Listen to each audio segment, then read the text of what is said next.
What's going on, beautiful people? Welcome back to another Emcstats report. This report is bittersweet as we are finally here. We get to talk about the WNBA finals and dissecting the matchup between the Aces and the Mercury, doing a tale of the tape, if you will, with that matchup. And like I say, bittersweet because the WNBA finals is finally here. But bitter because it is the beginning of the end of a great WNBA season, man. And for those who don't know, as you're getting ready to watch this series, this year is going to be the first time in WNBA history that the series will be a best of seven. I know, right? It sounds crazy. Like they ain't been doing best of seven. No, they have not been doing a best of seven series. So since the WNBA started, the very first WNBA championship was a one game winner takes all. And then that following year, it turned into a best of three series. Back in 1998 through 2004, it was a best of three series. Then after that, it transitioned into a best of five series. And here today, starting off the WNBA finals, we now have a best of seven game series. I think this is going to make it very interesting in terms of just like the sense of urgency from the players because like now you don't just got five games to within this series, you got seven. So um dropping or losing a game out the gate is like immediately daunting. But if you're a road team, obviously you still need to find a way to win a game on the road, but you can drop the first two, right? And you still got two at the crib and another one at the crib. You know, right? So a road team having the ability to have three home games in this series as opposed to two with the five-game series, I think that goes a long way. And even and not just the WNBA finals having a best of seven game series now, we witnessed also this season with the best of three series in the first round was the first time we witnessed the format be 1-1-1, where the top seed gets the game one and they get the last game, and the lower seed at minimum gets a home game with game two. Before the higher seed in the best of three series, they got games one and two at home, and if the lower seed was lucky enough to steal a game, then they got that final game three closeout elimination game at their crib. And I think we see situations like the Indiana Fever upsetting the Atlanta Dream because the Indiana Fever got to get a game at home, right?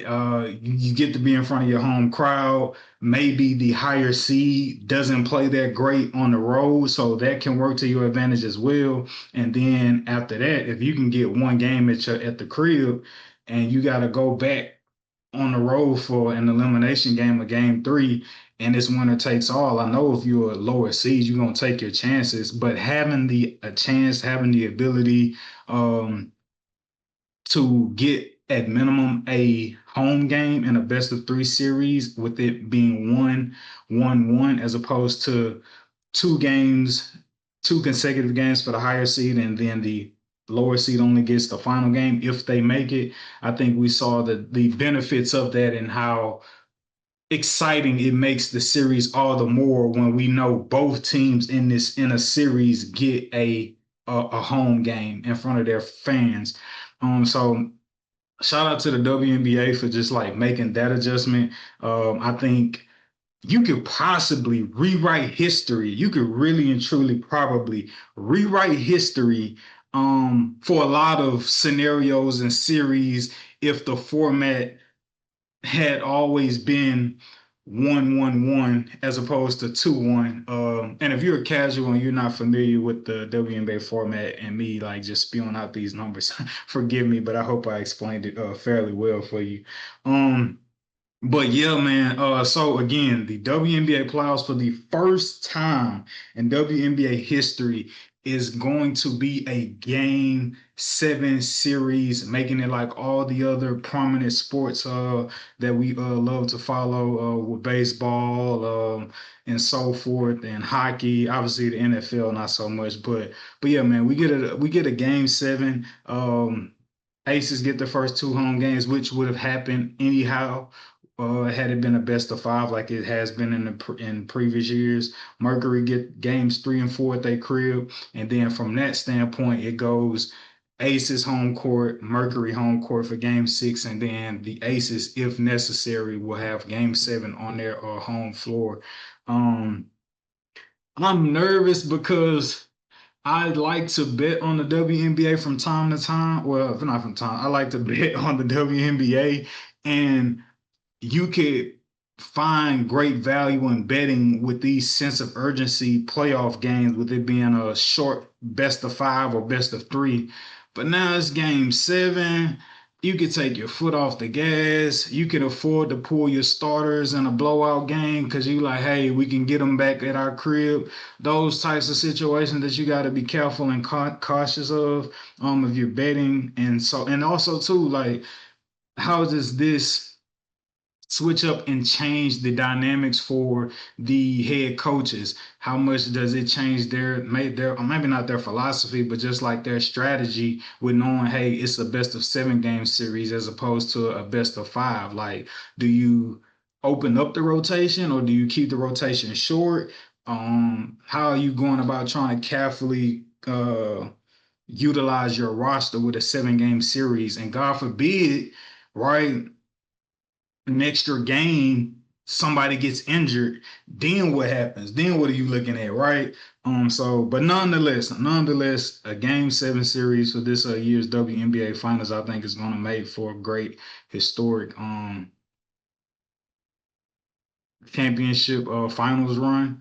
I think for the most part, I think it's fair to say some may disagree, but I think the reason it's been best of 3 and best of 5 for so many years is because I think largely in part sometimes like with it not being a 30 team league like the NBA and 30 plus with the NFL is that like the talent margin from team to team in the W is like for the most part like if you're a 1 seed going up against an 8 seed, I would have to look it up, but I wouldn't be shocked if an 8 seed has never beat a 1 seed in the WNBA playoffs. Not saying it ain't happened, but what you see, what you get for the most part is like how it goes with like the talent margin and like the winning records in the WNBA. And so I think that's why they probably felt like, hey, let's get this over with in 5. We don't really need 7 to determine who's really the champion outside of all the business and the business around the W and X amount of games and arenas and yada yada yada, attendance rate, money, and all that. But yeah, I think outside of that, for the most part, 5 games is enough, considering the talent gap and margin between teams and seeding throughout the years. Um, but yeah, game 7 series, first time in WNBA history. I think it is 1010% going to be a WNBA finals to remember, just solely off it being best of 7, and you don't have to win. It's not the first to 3 wins, it's the first to 4. So yeah, looking forward to that. Getting into this tale of the tape between the Las Vegas Aces and the Phoenix Mercury. Um, you have to be careful when trying to analyze the game from what took place in the regular season. And that's with any, especially in the NBA or basketball, rather, because hey, we beat such and such team 3 games out of the 4 times we played. If you're playing somebody in your conference or what have you, and it's just like, well, yeah, we did beat them, but 2 of the times we beat them, somebody was injured, and that may have been our last game on a road trip playing like our third or fourth game in 6 days or 7 days, and like we was fatigued. Like our plane or our bus got in late. We really ain't had no much time to prep. Like it was just it was maybe it was a back to back. So you got to factor in circumstances like that when like really trying to evaluate, okay, this was the record between these two teams as they're getting ready to go up in the play, going to go up against each other in the playoffs. And playoffs, the attention to detail is a bit more sharp, more focused. You know who you're going to play. There are no back to backs. You can hone in and concentrate on your game plan and your scouting report a lot more than you would maybe in the regular season. Um, and so with the Aces versus the Mercury, they played each other four times this season. And in playing each other four times this season, two of those games were from the Aces of old, the first two games. And I say that when the Aces finished the first half of the season 500, 14-14, middle of the pack towards the bottom of the league in terms of seeding. And the next two games they played, the Aces and the Mercury went against each other were while the Aces were on that 16 game winning streak that they finished out the season on as they were climbing their way up to the number two overall seed. And so the win margin between these four games was 8. Only one game was a blowout. That was the final game that they played was a 22-point blowout. The first game that they played at the beginning of the season, Asia Wilson didn't even play, so you could pretty much all together erase and scratch that game because Asia didn't play. And then you factor in the three games that Asia did play, the Aces won all three of those games. The only game they lost was the game that Asia didn't play. So the Aces are 3-0 versus the Mercury this season when Asia Wilson plays. First game they won by, well, the first two games that they played with Asia, the Aces won by 3, both games. 84-81, 86-83. That final game, 22-point blowout winning 83-61. And also too, but you have to factor in now Alyssa Smith, she wasn't on the team those first two games that they played early in the season before she obviously got traded from the Dallas Wings. The last two games with the Aces, obviously she was well the last two games were the games that Nalissa Smith was able to be on the roster and compete against the Mercury. So that just goes back to how like you really gotta dig and claw and really like make sure like the numbers aren't not lying to you in terms of when you're trying to do a tail of the tape between two teams in the playoffs and just solely trying to like base it off the box score or the final score and be like, okay, well, and think that that's going to give you like a genuine gauge on like what went on, what took place. Absolutely not the case. That's why I am here to help y'all and give y'all a true revelation and tale of the tape between these two teams. Um, and so, yeah, like I said, faced each other four times throughout the season. One game, Asia Wilson didn't play. Two of the games, Nylissa Smith wasn't on the team. Uh, Aces go 3-1. One game they lost. Asia didn't play. And yeah, and like I say, the margin of again, the margin of victory between these four games was 8. And if you remove the margin of victory, if you remove the blowout, the margin of victory is 4. Today, going into game one, the point spread is 3.5.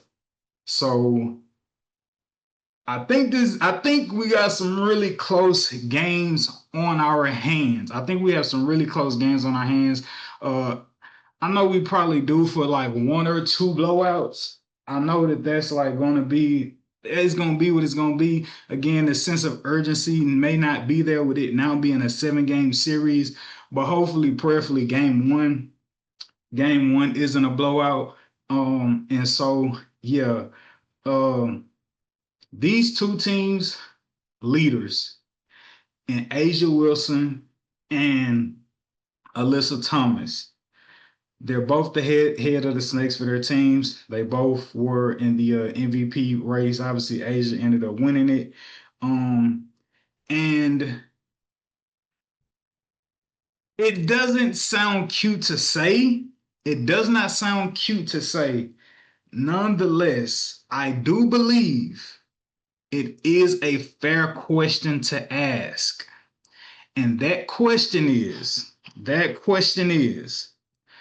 does Asia own Alyssa Thomas?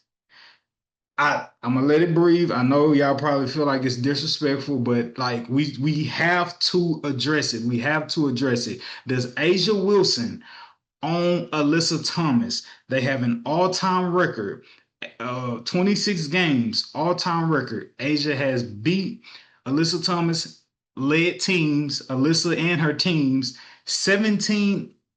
That is the record, 17-9. And so not only is the record all time between Asia and Alyssa Thomas 17-9, Asia has knocked Alyssa Thomas out of the playoffs twice. One in 2020 for the semifinals, and then again in the WNBA finals back in 2022. And so, no matter how you try to slice it or look at it, the numbers say Asia-led teams have owned, dominated, won when it most counts, and defeated Alyssa Thomas-led teams. And I mean, even the proof in this season, even though the rosters are a little bit milky, 3-1 are the Aces versus the Mercury. What game did they lose? When Asia didn't play. So what's going on, Alyssa Thomas? Like, are you going to be able to get over this Asia Wilson hump? I look at it, for those who like football, I look at it from a standpoint of like, Josh Allen, can you beat Patrick Mahomes ever in the playoffs when it really count? Like, what's it going to take for Alyssa Thomas to get over this Asia Wilson mountain in her life? And if she don't win this year, there would be 3 playoff series that Asia would have knocked Alyssa Thomas led teams out of the playoffs, and 2 of the 3 eliminations will be in the WNBA finals. So obviously, in these playoff type matchups, you could say, hey, your marquee players are going to like cancel each other out and so on and so forth. But what's it going to take, AT? And I respect your game. I'm in no way, shape, or form trying to talk about you or act like you a scrub, but like you're not a future first ballot as soon as you retire Hall of Famer. Ain't no disrespect like that going on. But can you beat Asia? Can you find a way to beat Asia and Becky Hammond? Like, because the results would say it's not happening. So Nate Tibbetts, head coach for the Mercury, man, you got a hell of a job on your hands in trying to win this series. I could try to tease it as much as I can, but it is what it is. I think the Aces are going to find a way to win this series. But again, I could be flagrantly wrong in that belief with not knowing the dynamics and how a best of game 7 series is going to shape the mind and the mentality of all these players as well as the coaching staff. So far this season, the Mercury are 8-1. The Mercury are 8-1 on the season when Alyssa Thomas has a triple double. And to put that into perspective, like AT talking about her being a first ballot Hall of Famer, she had 9 triple doubles this season. So salute and shout out to you, AT. But yeah, the Mercury are 8-1 when Alyssa Thomas has a triple double. Now, they're 16-3 on the season when she has at least 10 assists. So when she puts up 10 or more assists, you can pencil them in more times than not for a win, as they have a 16-3 record, 13-3 in the regular season, and 3-0 in the playoffs when Alyssa Thomas can give you 10 or more assists. And I think that's tricky because while she is the lifeline really of the team in terms of facilitating, getting everybody involved, dictating the pace of the team and the flow of the game, in order for them to be great, in order for them to win and steal a game in Las Vegas, I feel like AT has to be aggressive in terms of scoring. She has to be aggressive in scoring. I'll never not say that. I don't believe she can assist her way to a championship. She's going to have to bake in some 18 and 10 games, some 20 and 10 games, some 25 and 10 games. You know what I'm saying? Like them assists are only going to get you so far. And if the defense feels like you're not aggressive scoring and they're kind of Cadillacing and just not feeling like you're really a scoring threat, I feel like that's not really keeping the defense honest, and that's allowing them to probably hound your teammates and sit in those passing lanes in which you're trying to create assists off of. So um, Now, as for Asia, when we talk about her numbers, Asia is 12-1 in the playoffs all time when she has 25 or more points. And the funny thing about her having those 25 or more points is during the regular season, going against the Phoenix Mercury, she averaged 25 and 15. So it is going to be an extremely tall task, I believe, for the Aces. If you go back and you watch those first two games, excuse me, not the first two, the last two games, Asia was having her way. She started off in one series being guarded by Natasha Mack. That was barbecue chicken. Like Natasha couldn't do nothing with her. And then there were even possessions where you had the Ricky and West Bell getting caught up having to guard Asia. And Nate Tibbetts made a very smart decision in that second half when they came out. It was now Alyssa Thomas assuming the responsibility of guarding Asia as the primary defender. And so game one, I would think that they would take from that film that they from the first two games and be like, hey, we need to get Alyssa Thomas on Asia because we're gonna have a really hard time trying to win if AT isn't guarding her. If we trying to leave Natasha Mack or West Bell to guard her, like it's not happening. Pencil Asia in for a 40 ball. You feel me? um, but yeah, so far, like that's the tale of the tape. Like we're going to get into like the supporting cast and like the X factors, but like that's just like when you look at all right, we're being led by our juggernauts in Asia and Alyssa Thomas. Give Asia get 25, you hot damn pretty good chance of winning the game. Alyssa Thomas, she can get you 10 assists because we know that's a superpower and manipulating the game with dictating the pace and facilitating. She can get you 10 assists. Again, that's a 13 and 3 record. Excuse me, that's a 16 and 3 record, 13 and 3 in the regular season when she got 10 plus assists, and 3 and 0 undefeated in the playoffs when she got 10 assists. But can't hang your hat on them assists. Cannot hang your hat on them assists. You gotta be aggressive scoring the ball. Um, Now as for X factors, please in the comments let me know. Even if you're watching this after the fact, let me know what maybe you've seen in game one and game two. Let me know who y'all X factors are. I believe for the Aces, the X Factor, it's so hard. It's so hard. It's semi X Factor, semi which matchups to watch, but um they traded for Nalissa Smith for a reason. I believe she's a great X Factor. I think in this situation, as opposed to the Indiana Fever series, where she was like tasked with having to try to guard and make it difficult for Aaliyah Boston at times if Asia wasn't guarding her, and then having to go up against like a vet at times, and Natasha Howard, severe bad foul trouble. Like, and we all know that's like guarding without fouling is not Nalissa's strong suit. However, Natasha Mack is not a high usage player on offense. Uh, she great game for her. She'd be able to like do damage on the boards. So Natasha Howard, excuse me, Nylissa Smith, I don't see her being in foul trouble as much as she typically is in this series. Nylissa Smith, do not make me look crazy for saying that.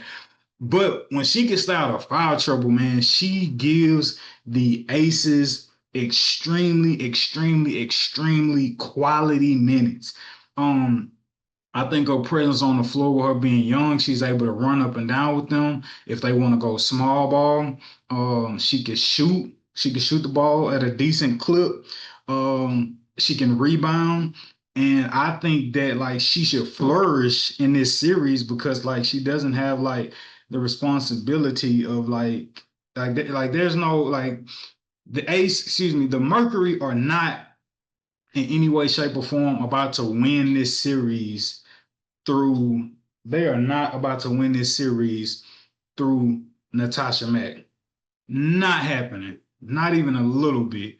And with that being the case, you gotta you gotta use your opportunity to like be free and spread your wings if you're not Lissa Smith, knowing that like you ain't got that tough of a matchup and like take advantage of it on the offensive end, take advantage of it on the boards, on the defensive end as well. And so man, she's coming into this series throughout this playoffs 8 games with 25 minutes, averaging 8 points and five rebounds.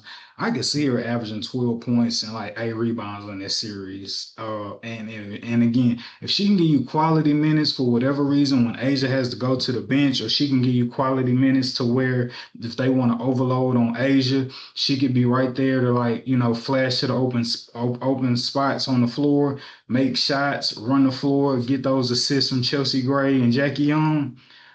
I think when Nylissa Smith is having a great game and giving you great production, it makes the Aces extremely difficult to beat because you go from having to worry about Asia to having to worry about Jackie to having to worry about Chelsea Gray, and then you're like, damn, now we got to worry about Nylissa Smith. You damn that make the opposing team want to throw in the towel because they just like, hey, bro, they own like we don't have no answers for all four of them.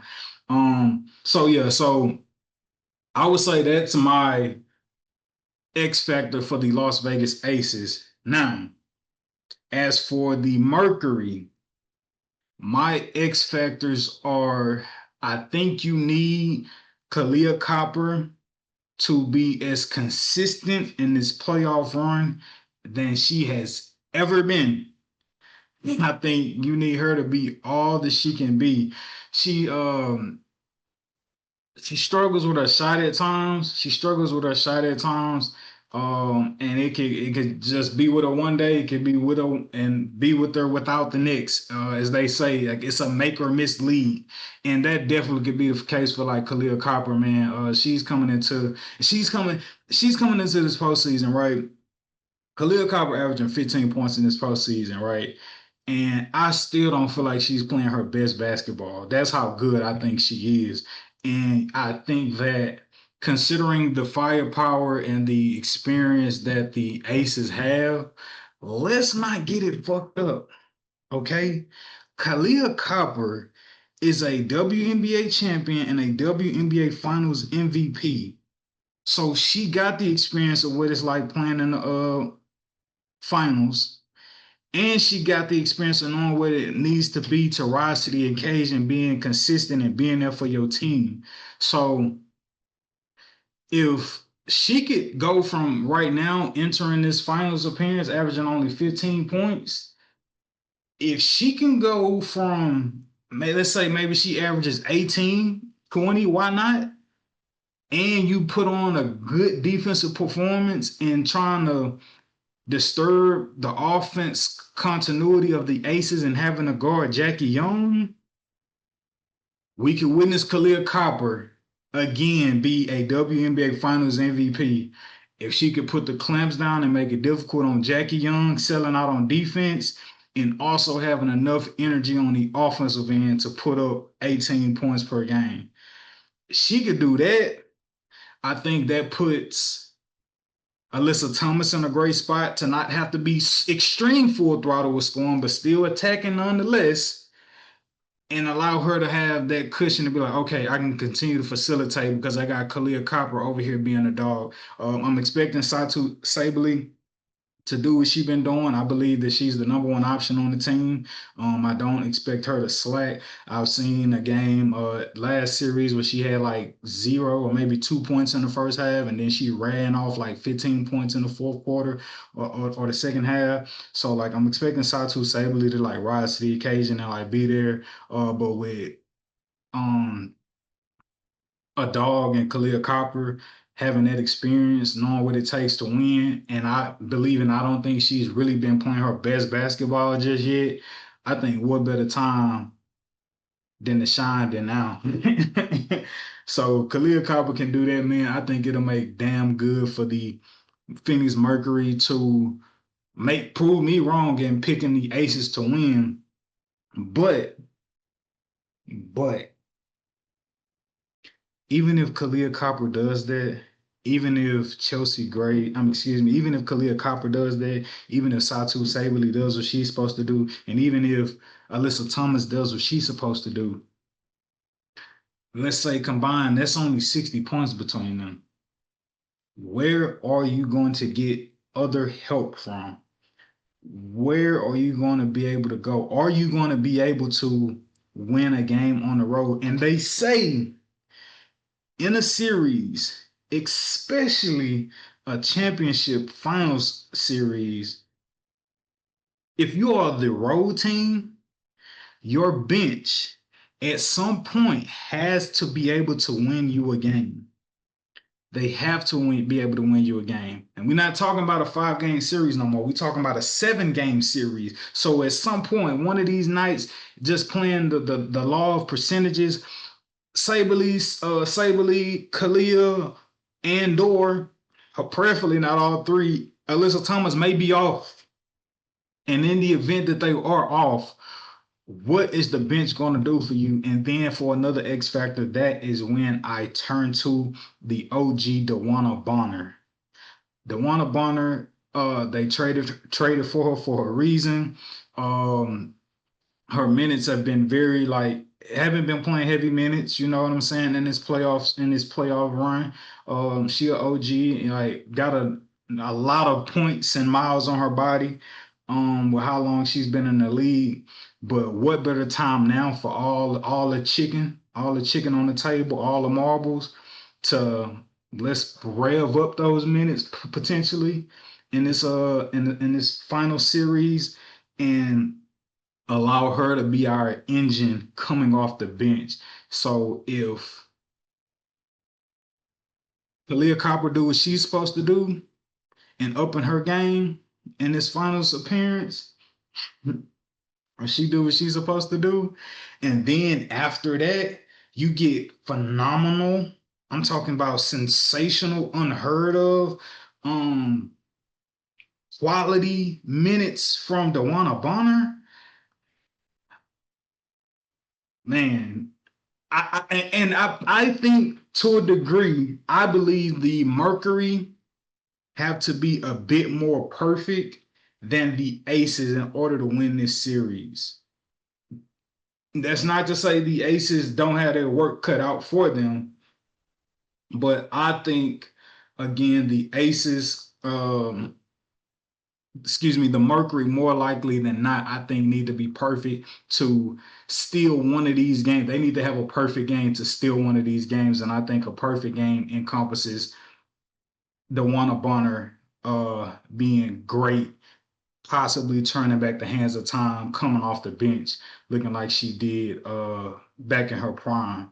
And we just saying one game. If the bench can get you one game, hey, the big three, y'all got to lead us the rest of the way. We did our job as the bench. And speaking about the bench, in the regular season, the Aces, their bench, they average 20 points per game. And here in this playoff, thus far in the playoffs, they're averaging 18.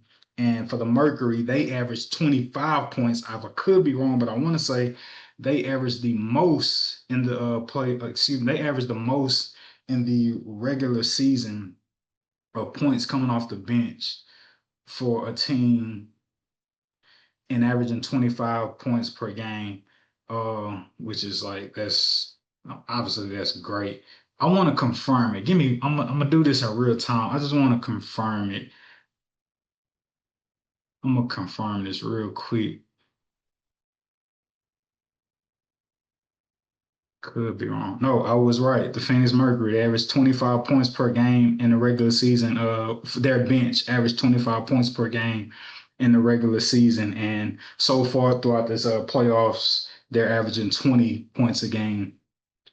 So yeah, man, it's gonna be a lot of back and forth. Like I say, man, I'm curious to see the dynamic shift of this now being a 7 game series and what would that look like? Will we see players be more fatigued because they're used to playing no more than 5 games in a series?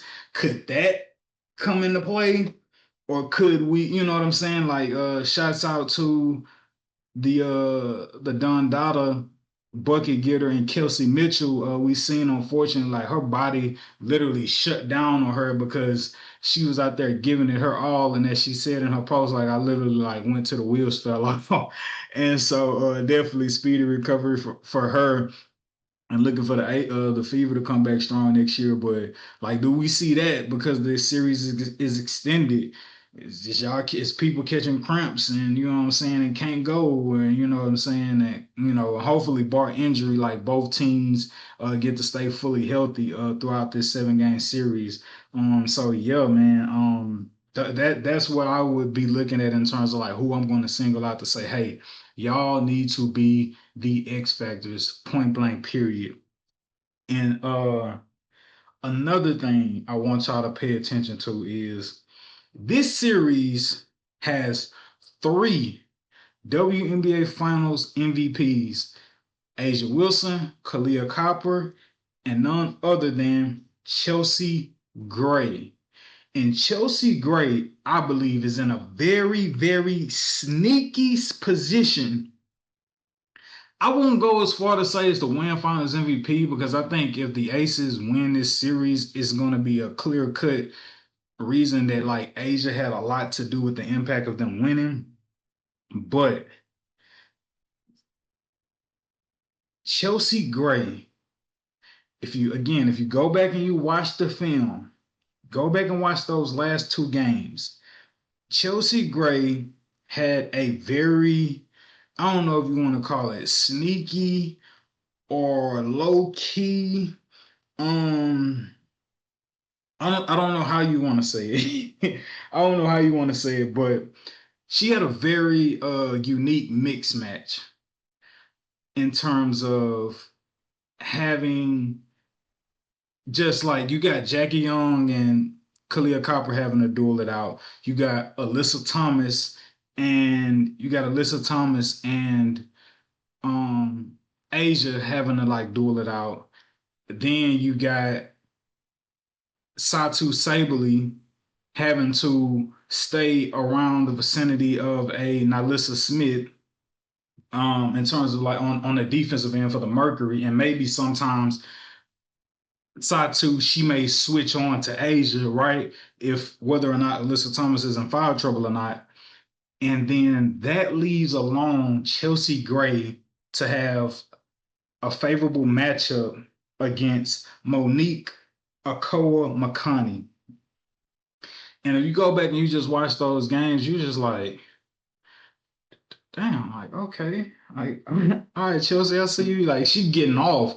And it's just like, yo, like, Monique, like, you're listed as a rookie, but obviously you got experience like playing over in France. So like you're used to probably professional basketball. But Monica Cole McConney, he's just smaller than Chelsea Gray. And we know Chelsea Gray is like she thick, like she our body type like Baron Davis type, you know what I'm saying, in terms of just like having that physical advantage of like a guard who could post you up, you know what I'm saying? And so Chelsea Gray was having her way. Like Monique wasn't stopping her from getting a shot off. And I think she was shooting over the top of her. And like I say, there's a size advantage. So if Chelsea wanted to, she could also like back her down. And so if and I did not see the Mercury adjust to that. I think they was just on some like we just gonna have to live with that being what it's gonna be. And man, Man, if Chelsea Gray can continuously exploit that Monique matchup, and the Aces were like, "Hey, rock out, Chelsea."